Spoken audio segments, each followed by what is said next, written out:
Tingnan nyo. Ready na siya. I-steam ko ito mamaya.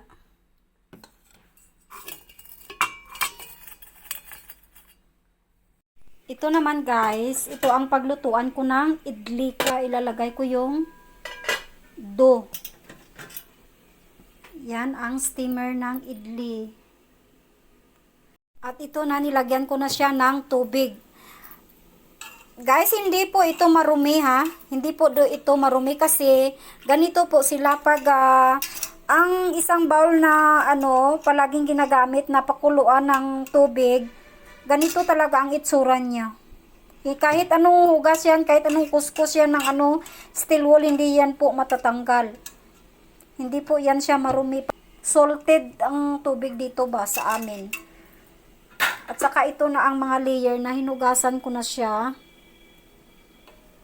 At bago ko po ilagay yung idli ko, kailangan ipakuluan ko muna itong tubig.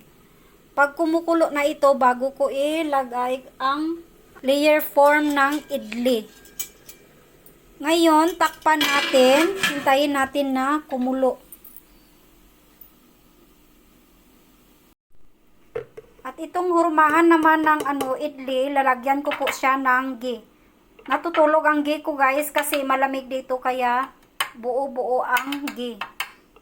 Mas masarap kasi pag gamitin mo ang ghee. Yung iba ginagamit nila, pag walang ghee, ang ginagamit nila ay mantika. Ayan, ikalat lang yan siya at saka ilalagyan natin mamaya ng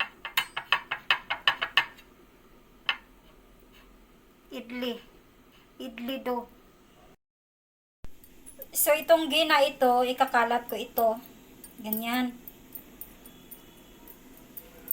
Para yung idli dough natin, hindi dito mamaya didikit.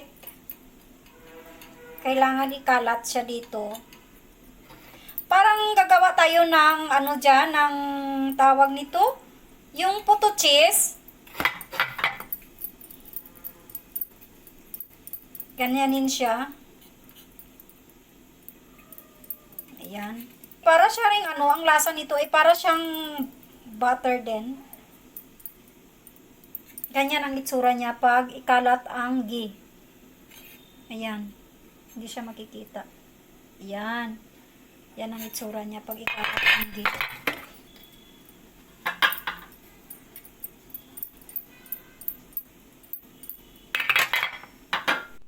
Then, ganyan po ang paglagay ng idli. Para sa atin ay para siyang puto.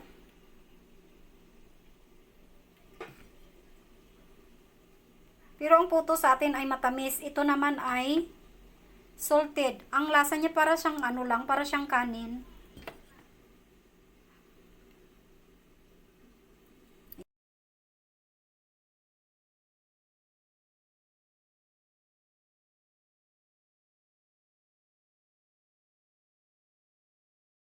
Guys, tingnan nyo. Sakto talaga ang paggawa ko para sa 3 tray na ito. Diba? Walang labis, walang kulang po.